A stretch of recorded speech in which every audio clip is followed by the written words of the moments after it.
When gratitude is hard, that is when it is most powerful. Think about it. Just really think about it. Kaya minsan, hindi natin natututunan ang pagkakaroon ng puso na marunong magpasalamat. Kasi hinintay lang natin yung mga pagkakataon na maganda, maayos, o tingin natin ay karapat-dapat para bitawan ng pagpupuri at pasasalamat sa Diyos. Pero tandaan natin, kapag ka mahirap siyang bitawan, pero doon natin siya gagawin, doon siya mas may matinding impact sa buhay natin. We continue to magnify your name, God.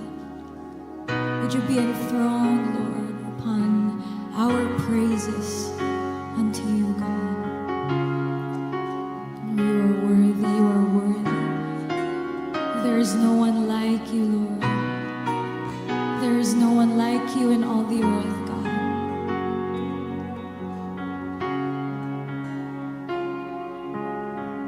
We've come to join the song sung long before our lives, to raise our voice alone. Heaven and earth alike. We've seen your faithful hand, your mercy without end, a King who bled and died, a God who sacrificed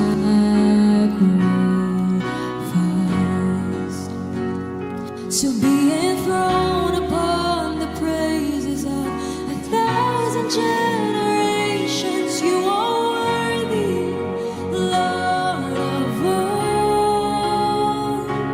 Unto you, the slain and risen King, we lift a voice with heaven, singing, worthy, Lord of all.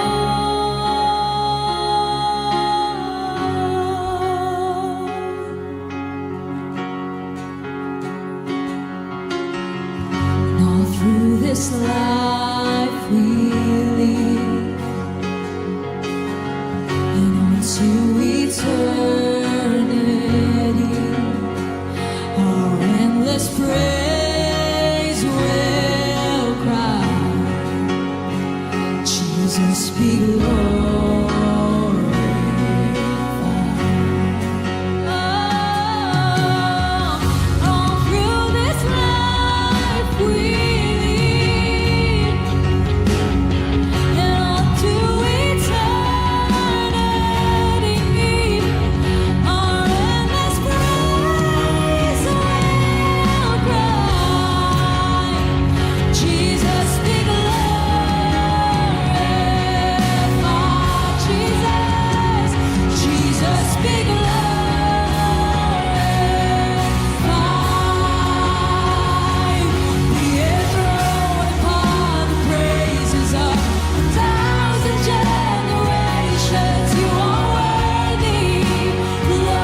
title of this message is When Gratitude Feels Hard.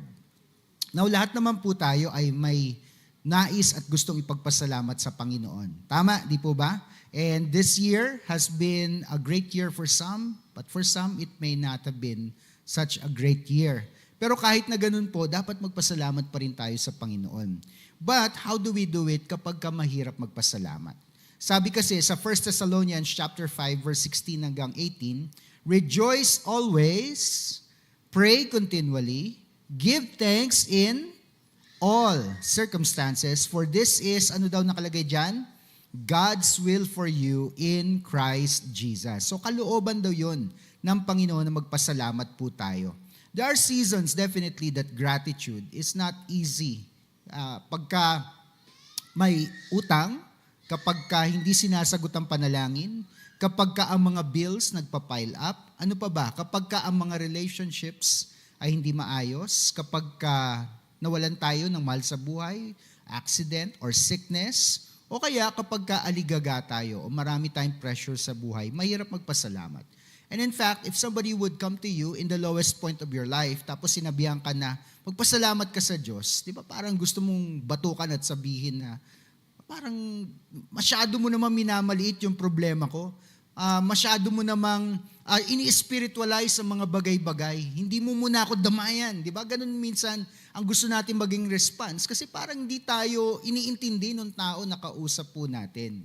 And that is why, when we approach people and we understand that they're in the lowest points of their lives, dapat hingin natin ang wisdom galing sa Panginoon Diyos kung paano tayo magmi-minister sa kanila. And yes, in those moments, it's very difficult to give thanks to God. It's not easy. Kasi pagka masaya, let's say marami kang pera ngayon kasi tumanggap ka na ng 16th month pay, may ganun pa ba? Grabe, di ba? Pastor, hanggang 13 nga lang kami, yung 14 nga, hindi pa namin sila, may 16 ka pang sinasabi. Pagpalagay na natin, di ba, may natanggap ka matinding blessing ngayon, madaling magpasalamat, di ba? Pwede mo pang sabihin sa mga kaibigan mo, tara, kain tayo, libre ko, di ba? Sagot ko. At syempre, yung mga talaga mahilig kumain, tara, let's go, di ba? Pero kapag hindi ganun ang nangyayari, ang hirap na bitawan ng salitang praise the Lord, hallelujah, glory to God, o kaya thank you, Jesus. Pero tignan niyo po ang sabi ng statement na ito. Scripture doesn't command feelings. Yung pakiramdam. Ano daw? It invites a posture, a perspective, and a practice even when it is hard. So tandaan natin yan. Because if Scripture only appeals to our emotions, ganito mangyayari. Kapag hindi nakakaiyak, hindi tayo magre-respond. Kapag hindi nakaka-encourage or nakaka-inspire, hindi natin siya gagawin. Ganun mangyayari sa Scripture. Yes, there are Scriptures that somehow, help us emotionally, makes us feel good. Kapag mabigat ang pakiramdam, makes us feel light. Kapag depressed tayo, nabibigyan tayo ng encouragement or inspiration, may ganun siyang effect. Pero hindi ganun ang primary na purpose ng Scripture. It is not there to appeal to our emotions. Pero ini-invite nga niya tayo sa tatlong P na ito, a posture, a perspective, and a practice even when it is hard. Unang-una, gratitude is a discipline. Somebody say discipline. Ano po yung mga disiplina ninyo sa buhay? Yung mga bagay na kapag ino-observe ninyo, it makes you a better person. Of course, as Christians, there's reading your Bible, there's praying, there's coming to church, there's spending time in worship. On a personal level, may mga discipline kayo na ino-observe para maging maayos ang buhay ninyo. Let's say health. Ano yung palagay ninyong disiplina na ina-apply ninyo para maging malusog ang inyong pangangatawan? Kumain ng tamang pagkain, mag-exercise, make sure you get enough sleep, diba? And so on and so forth. Pagdating sa talino, pagdating sa wisdom, pagdating sa knowledge, anong kailangan gawin, diba? As part of discipline. Magbasa, mag-aral, mag-research. In fact, even if you are older now and you do not go to school, hindi yan excuse para hindi mag-aral. Hindi excuse para hindi mag-discover. Kasi ang dami mga mga bagay na lumalabas na hindi pa natin alam at hindi natin naintindihan.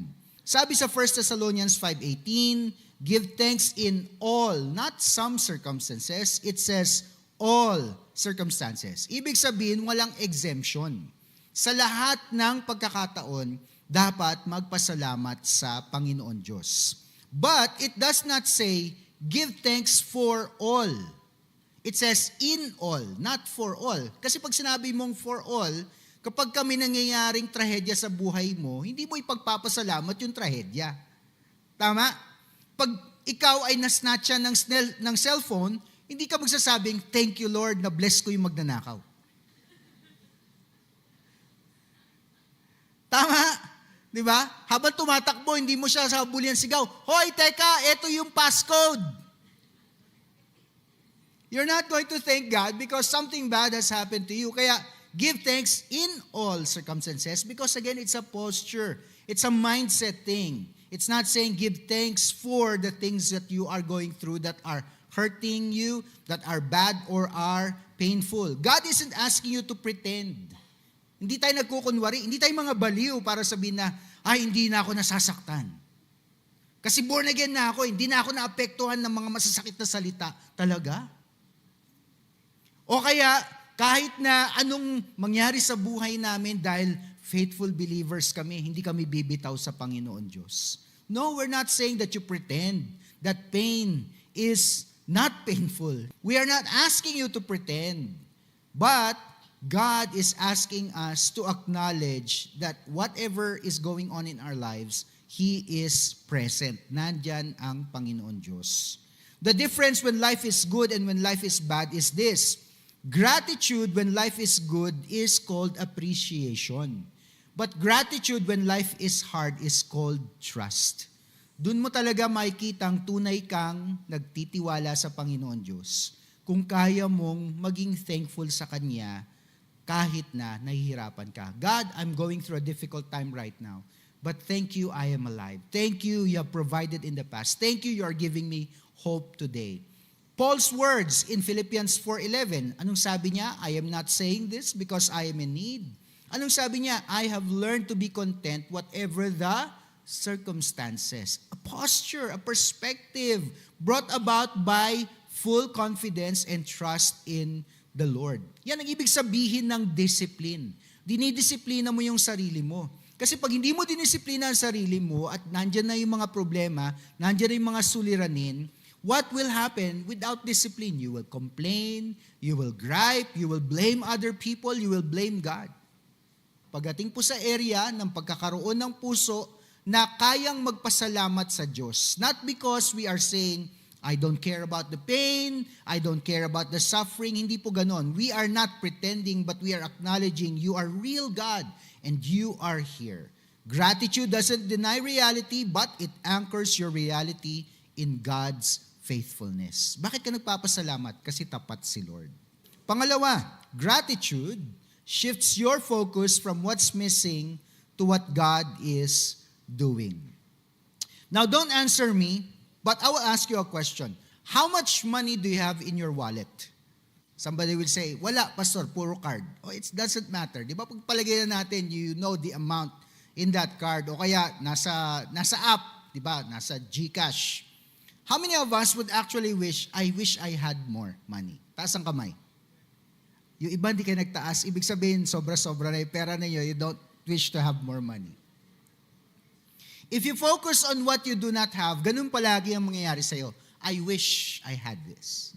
I wish I had that. Tama.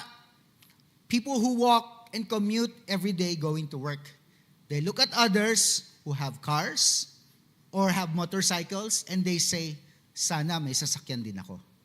When we focus on the things that we do not have, that's going to be the result. Everything you think about is a wish. I wish I had this. I wish I had that. Namimiss mo na ngayon kung ano yung mga bagay na pinagkaloob sa iyo ng Panginoon Diyos.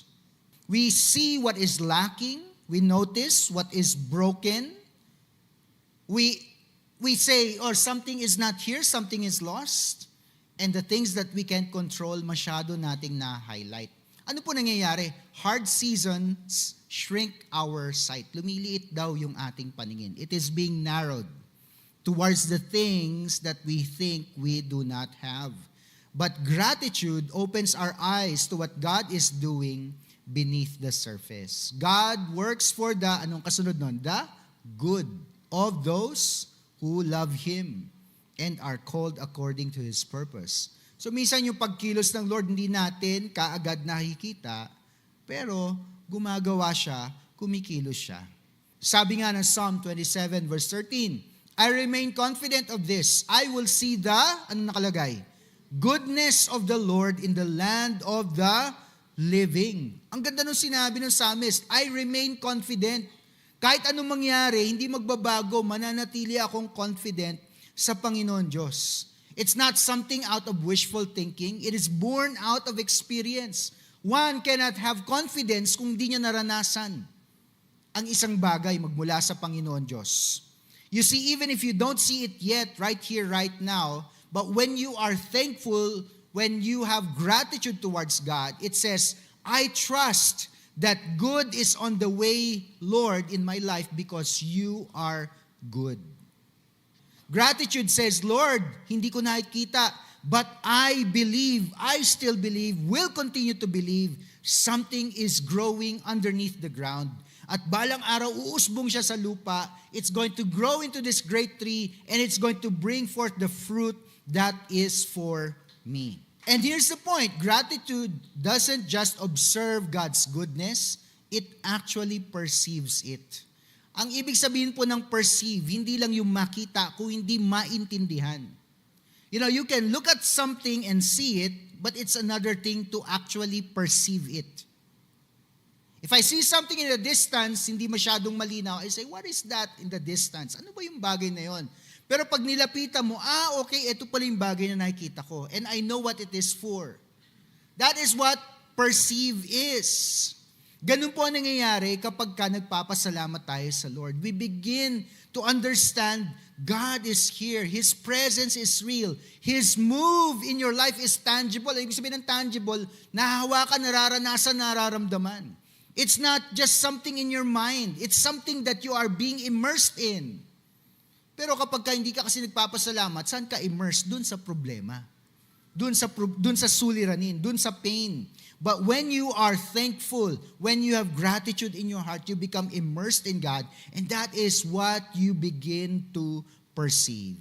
Number 3, gratitude opens the door for God's peace to guard your heart. When we did the exercise in that particular subject about celebration of discipline, and I've mentioned this and even during the midweek inspirations, ang pinakamaingay na bagay sa buhay natin, walang iba kundi ang ating isip. Your mind is the noisiest thing in your life. It's so hard to keep it quiet. No wonder, minsan bombarded tayo, di ba? No wonder, wala tayong peace. Kasi kahit na ipikit natin ang mata natin, magpahinga ang ating katawan, pero yung isip natin, it's running 120 kilometers per hour. Philippians 4:6-7, do not be anxious about anything. Anong sabi? But in every situation, by prayer, petition, with thanksgiving, present your requests to God. And the peace of God transcends all understanding. Ibig sabihin, lagpas, higit, mas malawak, mas malalim, mas mataas, will guard your hearts and your minds in Christ Jesus. You see, if you are going through a terrible time right now and you are bombarded, you are depressed, you are anxious, di ba? Spend time worshiping the Lord. You know, play that, you know, yung favorite na worship song mo. Kung ano man yung favorite worship song mo, kahit gano'n na yan katagal, kahit gano'n na yan kaluma, and just allow the Lord to speak to you and minister to you. Because gratitude is the doorway through which the peace of God can enter into your life. You see, anxiety magnifies problems, but gratitude magnifies God. Yan ang kailangan mangyari. Dapat si Lord ang ma-magnify. You see, gratitude grows by repetition, not emotion. So, repeat. Every day, go through it again. Paulit-ulit lang. Sabi mo sa katabi mo, ulit-ulitin mo lang. Psalm 103 verse 2 says, praise the Lord, my soul, and forget not all His benefits. Totoo po yan. Purihin natin ang Panginoon. Huwag nating kalimutan ang lahat ng kanyang ginawa sa ating mga buhay. Number 4, gratitude is a weapon against the lies of the enemy. Ang powerful tool ng kaaway ay ang deception or ang kasinungalingan. Anong sabi ni Satan? Pag-approach niya kay Eve, "You will not surely die." Ano ba mangyayari sa akin kapag kinain ko yan? Let's add to the conversation. "Oh, your eyes will be opened. And you will be just like God, knowing the difference between right and wrong." Ano sabi na ng scripture? "And Eve saw that the fruit was good to eat." Pero anong ginawa ni Satan? Deception, a lie. Kasi hindi naman yung physical death lang ang pinag-uusapan. Spiritual death. Kaya nga, yun nga ang minana natin sa kanila, di ba? Yung spiritual death. We are separated from God before we became born again. Bakit? Kasi nga, yung kasalanan, ang humahadlang para magkaroon tayo ng ugnayan sa Diyos. That's why the enemy thrives in discouragement. Hindi mo kaya yan. Hindi ka pwede dyan. Huwag ka na umasa. Complaints, di ba? Grabe naman, nakakainis naman tong traffic na to. Tignan mo yan, nagka-counterflow. Kami dito, kanina pa kami nakapila. Tignan mo yan. Lalo niya dinadagdagan ng traffic. Hopelessness, walang pag-asa. Hay, ang bansa talaga natin, di ba? Ganyan na nangyayari po ngayon. The more you watch the news, you feel like wala talagang pag-asa ang bayan natin. Despair, and also there is self-pity. Pero, thanksgiving stops the voice of the enemy. Sabi sa Psalm 34 verse 1, "I will bless the Lord at all times. His praise will continually be on my lips." When gratitude is hard, as our title says, that is when it is most powerful. Pag yung hindi mo kayang bitawan ng salitang salamat, o kaya pag hindi mo kayang itaas ang kamay mo kasi bumagsak at nadapa ka, pero dun mo siya gagawin, dun siya tunay na makapangyarihan. When gratitude is hard, that is when it is most powerful. Think about it. Just really think about it. Kaya minsan, hindi natin natututunan ang pagkakaroon ng puso na marunong magpasalamat kasi hinintay lang natin yung mga pagkakataon na maganda, maayos, o tingin natin ay karapat-dapat para bitawan ng pagpupuri at pasasalamat sa Diyos. Pero tandaan natin, kapag ka mahirap siyang bitawan, pero doon natin siya gagawin, doon siya mas may matinding impact sa buhay natin. And that is what really matters. Those are the moments that change you. That right there is the bottom line. We want to be transformed. We want to be changed. Kasi ang ibig sabihin ng salitang repent is change the way you think. Baguhin ang paraan ng pag-iisip. So when our minds are changed, the bad things are removed, the things of this world removed, the lies and the deception of the enemy is removed, tapos kung ano yung galing sa Panginoon, yun ang ilalagay sa ating isipan, then that is what brings transformation in our lives. So I want to end with this. Some practical tips para makapagpasalamat tayo kahit na mahirap o pakiramdam natin na mahirap magpasalamat. Unang-una, pause and breathe. Yahweh, in its original pronunciation, is actually like breathing. Parang ganon in the original Hebrew language. So, yung paghinga pala natin, it's like we're mentioning the name of God. So take time to pause and breathe. Masyado na tayong busy. Sabi mo sa katabi mo, masyado ka nang busy. You need to calm your soul so that you do not feel overwhelmed. Number 2, name your pain honestly. You know, some people do not really know how to pray. Parang kailangan nila i-approach si Lord ng matalinhaga ang kanilang mga sinasabi, o kaya kailangan may verse. Mga ganun ba? Minsan yung approach natin kay God, masyadong formal. Paano nyo ba kausap ang nanay at tatay ninyo? How personal is it? Do you have a term of endearment for your parents? Sino may term of endearment sa kanilang mga magulang? Taas ang kamay. Okay? Is it formal? Di ba? Dear mom. Dear dad. Hindi naman ganun, di ba? You approach them on a personal level. So dapat ganun din pagdating sa nararamdaman natin.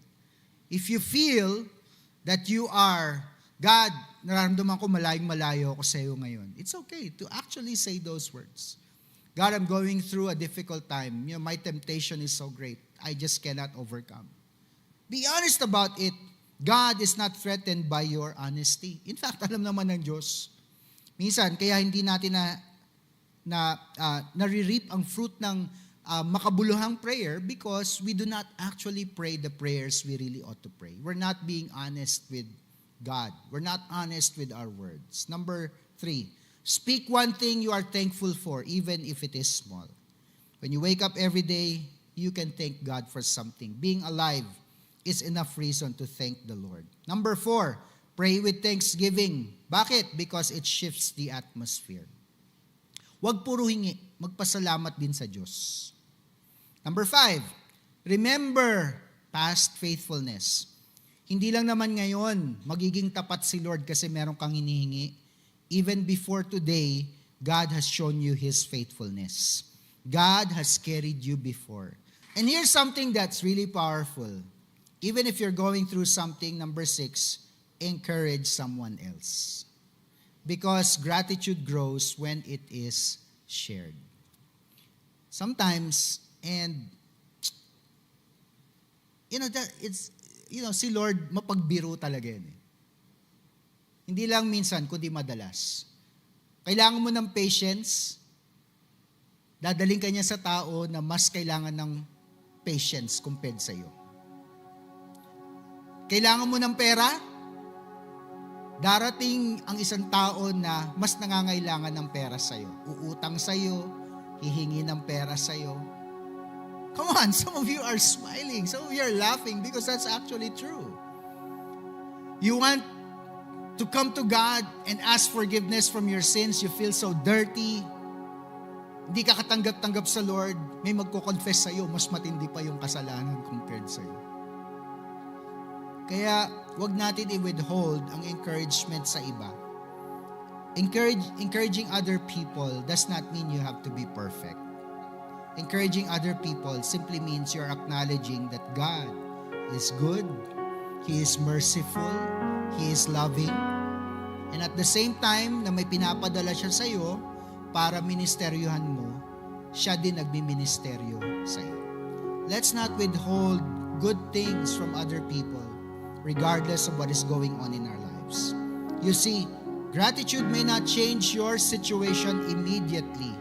Kasi baka akala natin, pag nagpasalamat tayo, right here, right now, may mangyayari. Hindi po. But it will change you in the situation. Yun ang mahalaga. Bago magkaroon ng blessing, yung pagbabago muna ng ating mga puso at isipan, ang nais ng Panginoon.